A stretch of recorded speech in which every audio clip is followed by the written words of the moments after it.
Le chapitre 9 de Luc présente une particularité qui ne peut pas ne pas frapper le lecteur. C'est la place qui est donnée à Élie.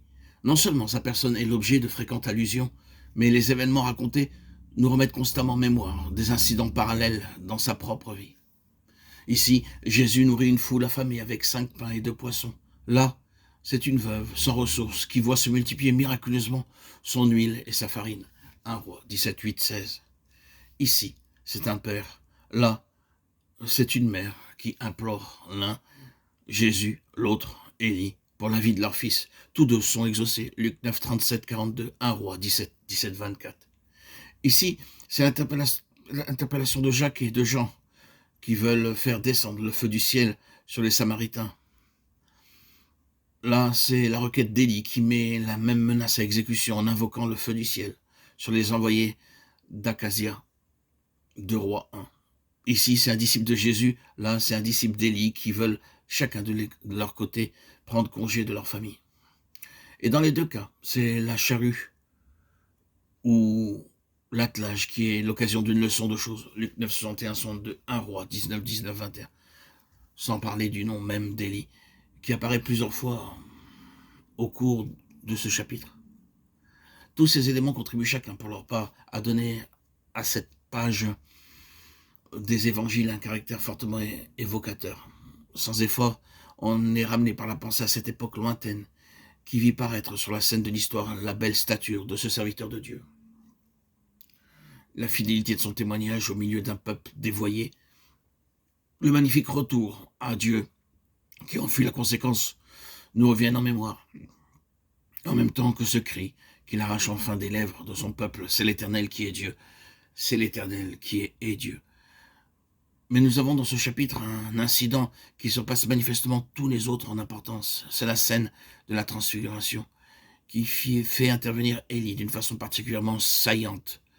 C'est de part et d'autre de cet événement central que nous voyons disposer dans le récit les allusions et les réminiscences dont nous venons de parler. Or, tout cela a une raison d'être qui vient faire dans le présent cette grande figure du passé. Que vient-elle faire ici? Celui qui sonde les Écritures ne peut pas s'empêcher de se poser la question et de se demander pourquoi, dans ce chapitre 9 de Luc, le Saint-Esprit semble ainsi attirer notre attention sur la personne d'Élie. Il vaut donc certainement la peine d'examiner de plus en plus près tout ce qui concerne ce grand serviteur de l'Éternel. L'Ancien Testament se ferme sur une allusion à Élie. Dans Malachie 4,5, nous lisons « Voici, je vous enverrai Élie le prophète, avant que le jour de l'Éternel arrive, ce jour grand et redoutable. » Quant au Nouveau Testament, il s'ouvre sur un tableau qui n'est pas autre chose que l'accomplissement de cette prophétie, la naissance de Jean-Baptiste. C'est le premier événement que la Bible nous rapporte historiquement parlant, après cette promesse de Malachie. Que Jean-Baptiste fut bien l'Élie annoncé, cela ressort clairement des paroles mêmes de Jésus. Il dit en effet au sujet du précurseur, si vous voulez le comprendre, c'est lui qui est l'Élie qui devait venir. Matthieu 11, 14. Et il dira plus tard à propos de sa fin tragique, 17-12, mais je vous dis qu'Élie est déjà venu, qu'ils ne l'ont pas reconnu, et qu'ils l'ont traité comme ils ont voulu. Nous avons cependant dans le récit évangélique une contradiction qui paraît bien étrange. À la demande qui lui est faite, Jean 1, 21. « Es-tu Élie ?» Jean-Baptiste répond avec la précision la plus positive, « Je ne le suis pas. » Comment pouvait-il être Élie et cependant ne pas l'être? Question fort embarrassante. Nous la sommes-nous jamais posée?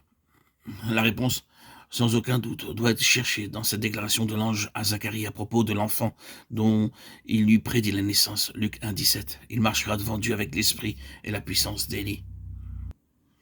Jean n'était pas Élie en personne, mais quand on étudie la vie de ces deux hommes, on ne peut pas échapper à cette conclusion, que l'esprit et la puissance qui marquèrent le ministère d'Élie s'exprimèrent d'une façon identique dans la vie de Jean-Baptiste. C'est ainsi, nous semble-t-il, que doivent se concilier différents textes qui se rapportent à l'un à l'autre de ces deux serviteurs de Dieu. Or, ce principe d'interprétation est d'une grande valeur, car il va nous permettre de faire un pas de plus. Il est clair en effet que la prophétie de Malachie accomplie par Jean-Baptiste, nous venons de le voir, n'a trouvé en lui qu'un accomplissement partiel. Le texte Malachie 4, 5 fait allusion à un avenir beaucoup plus éloigné quand il parle du jour de l'Éternel, ce jour grand et redoutable. Ce jour n'était évidemment pas encore venu à l'époque de Jean, et nous pouvons maintenant dire avec la même certitude qu'il a encore à venir. Il en va de cette prophétie comme des prédications plus connues relatives à la venue du Messie. Elle devait avoir un double accomplissement. D'abord, par la naissance du Seigneur Jésus à Bethléem, puis dans un avenir encore indéterminé par sa venue en gloire. Ceux qui lisaient ces prophéties voyaient tout l'avenir sur le même plan et ne discernaient pas les deux étapes successives de leur accomplissement. Tandis que pour nous qui avons l'histoire postérieure pour nous éclairer l'Ancien Testament, cette réalisation deux fois n'a rien qui nous étonne. Il en est de même pour la prophétie relative à la venue d'Élie. Elle paraît obscure à nos yeux, mais elle s'illumine d'une clarté nouvelle si l'on considère qu'elle doit avoir, elle aussi, un double accomplissement. Le premier a déjà eu lieu et le second est encore à venir. Jésus a dit positivement, Élie doit venir et établir toutes choses. Nous en venons donc tout naturellement à cette conclusion. C'est qu'avant de venir dans sa gloire, le Seigneur suscitera un Élie. Peut-être pas Élie en personne, mais un instrument à tout le moins revêtu de l'esprit et de la puissance qui se manifestèrent en lui. Or, puisque la venue du Seigneur est imminente, puisque parmi les enfants de Dieu vraiment spirituels, personne n'est dans le doute à cet égard, ne sommes-nous pas fondés à croire que c'est très prochainement que va se manifester cet instrument et que maintenant, sans doute, le Saint-Esprit est en train de le préparer, de le former? Et la question qui se pose à nous est la suivante. Sommes-nous peut-être impliqués personnellement dans la préparation de cet instrument? Dieu a-t-il les yeux sur nous pour voir si nous sommes prêts à entrer dans son plan?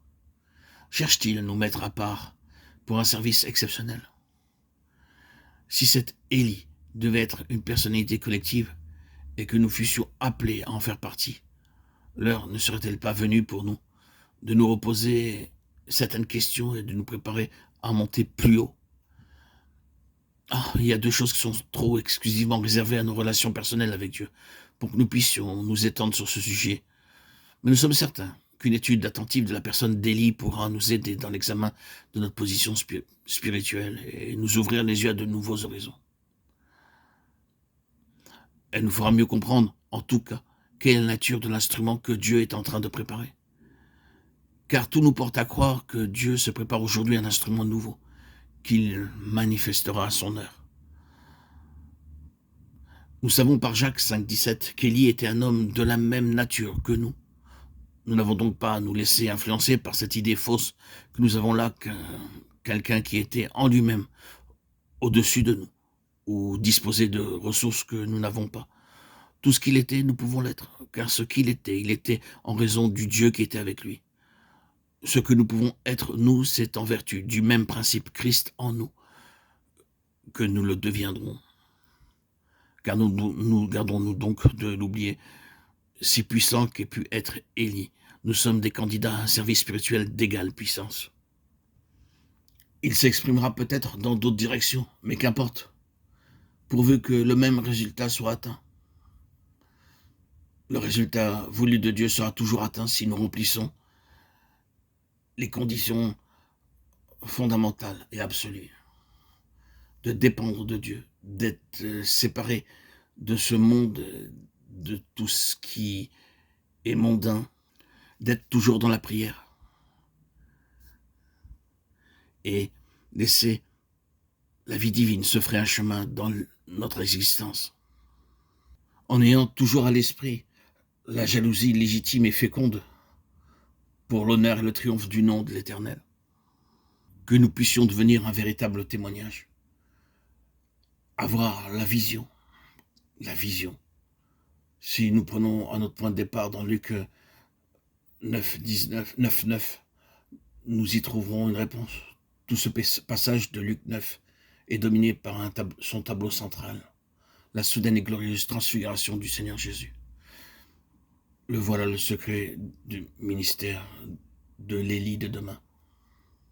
Quand la vision de la gloire, de la force de son gouvernement aura pris pour nous l'ampleur d'une révélation, quand nos yeux se seront ouverts à la vraie portée de notre union avec le Seigneur, dans son autorité de droit et de fait, une telle beauté, une telle perspective remplira notre horizon et notre cœur. Ne voudra plus rien d'autre que le Seigneur. En fixant nos regards sur la majesté de notre Seigneur, nous sommes alors transformés de gloire en gloire. Ainsi se développe en nous non seulement les caractéristiques d'Élie, mais celles de notre Seigneur.